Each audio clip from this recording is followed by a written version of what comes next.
We're on my hotel now. Yan, solo natin ang ating hotel. Nanonood tayo ngayon. Pero manood lang na konti patunaw ng kinain. Dahil kami ay na-cancel ang flight. Na-move ng bukas. Supposed to be na dapat ang flight namin kanina.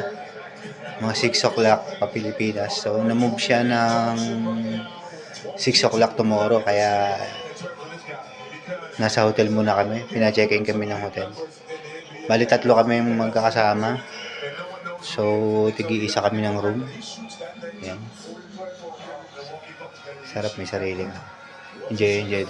Wala, kain tulog lang dito. Wala rin siyang walang liquor dito sa hotel na to.